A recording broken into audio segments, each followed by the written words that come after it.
पुस्तकप्रेमी रसिक श्रोते हो आणि शब्दप्रभू मित्रांनो, तुम्ही ऐकत आहात पुणेरी आवाज अर्थात 107.8 FM आणि तुम्ही आहात RJ जगदीश सोबत.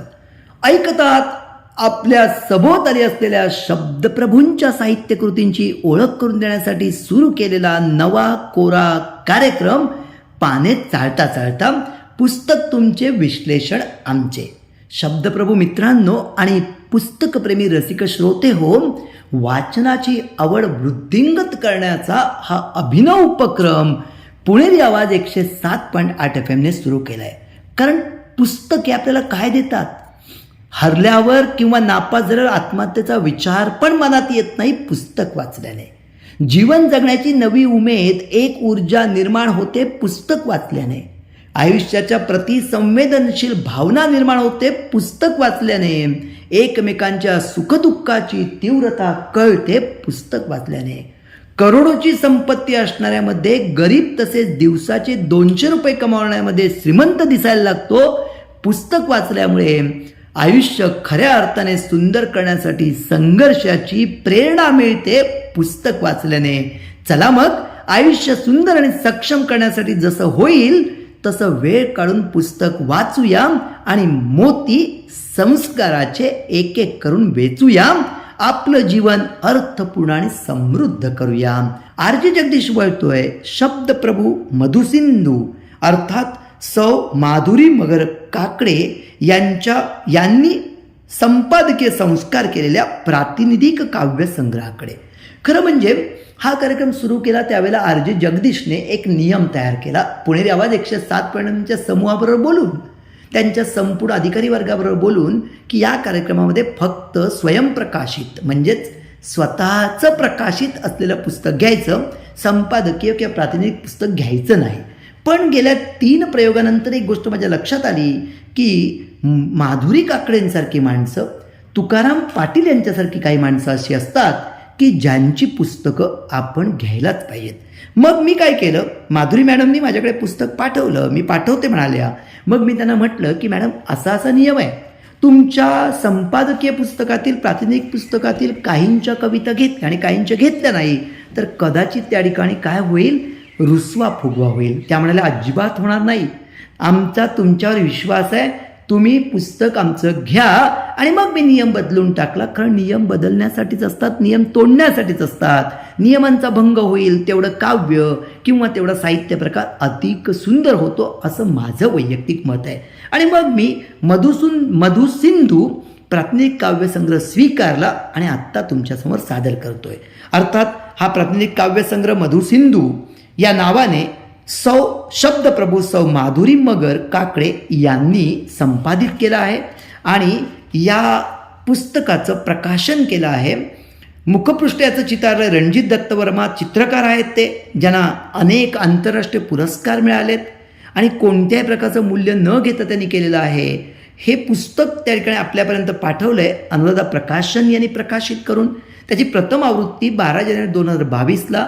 मुद्रक आहेत शैलेश आर्ट प्रिंट आणि याचे सर्व हक्क कवयित्री सौ माधुरी प्रमोद काकडे यांच्याकडे सुरक्षित आहेत. मधुसिंधू हे पुस्तकाचं नाव देण्याच्या मागचं प्रयोजन, मधुसिंधू हा अर्थातच माधुरी मगर काकडे यांनी मराठी साहित्यामध्ये आणलेला एक नवीन काव्य प्रकार आहे. आपण सुरुवातीला काव्य प्रकारांची जाणीव आणि काव्य प्रकाराची ओळख करून घेऊया. मधुसिंधू काव्याचे नियम पहा. एका कडव्यामध्ये एकूण अक्षरे 22, पहिल्या ओळीत व चौथ्या ओळीत 5 अक्षरे, दुसऱ्या व तिसऱ्या ओळीत 6 अक्षरे, अशी एकूण 22 अक्षरे. पहिल्या व चौथ्या ओळीत समान यमक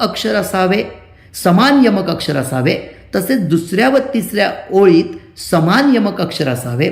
ओळ क्रमांक 1 व 4, ओळ क्रमांक 2 व 3 यमका आधीचे अक्षर स्वरयमक असावे. वा, गर्भितार्थ आणखीन छान साधण्यासाठी तिसऱ्या व चौथ्या ओळीत विचारांची कलाटणी देण्याचा प्रयत्न करायला हवा. अशी अनेक कडवी एका कवितेत असू शकतात. किती ते त्यांनी सांगितलं नाही आहे. अनेक कडवी उदाहरणार्थ श्वासांची सूर, मैफल देहाची यात्रा जीवनाची क्षणभंगूर. मधुसिंधू या काव्याच्या जनकत्व ज्यांच्याकडे आहे त्या माधुरी काकडे, शब्दप्रभू माधुरी काकडे यांची ओळ आपण वाचतोय, यांची कविता आपण वाचतोय. आपुलकीची भावना जागवू, श्रीमंती वाढवू, माणुसकीची शपथ घेऊ, वाढदिवसाला वृक्षारोपणाला प्राधान्य देऊ. घार उडते पिल्ले घरट्यात, नागिन फांद्यात आई झुरते. वा, अर्थपूर्ण अशी ही तुमची काव्यरचना आहे. मला मधुसिंधू हा काव्य प्रकार हाताळता नाही आला तरी चालेल, पण वाचायला मात्र नक्की आवडेल. आणि मला खात्री आहे आमच्या सुहृद शब्दप्रभू माधुरी माझ्याकडून अशा प्रकारचं काव्य लिहूनही घेतील. या काव्यसंग्रहाची अतिशय सुंदर, आटोपशीर, तरीही त्या ठिकाणी सर्व कवितांना न्याय देणारी प्रस्तावना जगन्नाथ शिंदे, महाराष्ट्र बुक ऑफ रेकॉर्डिश लेखक जे आहेत त्यांनी याची प्रस्तावना लिहिली आहे.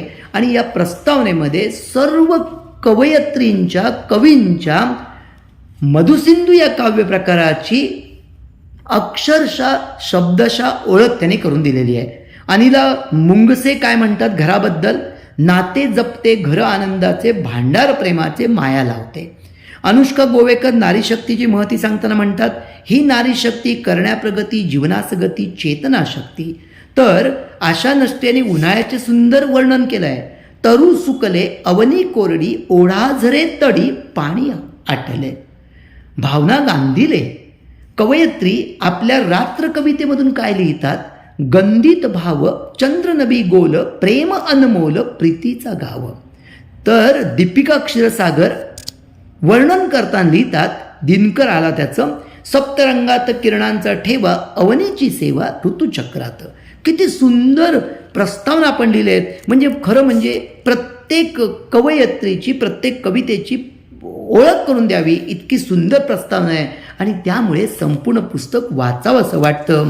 मला तर या संपूर्ण प्रस्तावनेला एकदा नजरेकडून जावं असं वाटतं. खरं म्हणजे समाजाबद्दल सांगताना विद्या मलवडकर यांनी काय लिहिलंय बघा, समाजासाठी सेवाभाव धरू, कर्तव्यास स्मरू, पुण्याईसाठी. प्रत्येक कवयित्रीचं, आणि माधुरी काकडे यांचं तर काही प्रश्नच येत नाही. पुरुनरावे या कवितेत त्या म्हणतात, योग्य ते घ्यावे, जुन्याचा स्वीकार, नवा आविष्कार स्वागत व्हावे.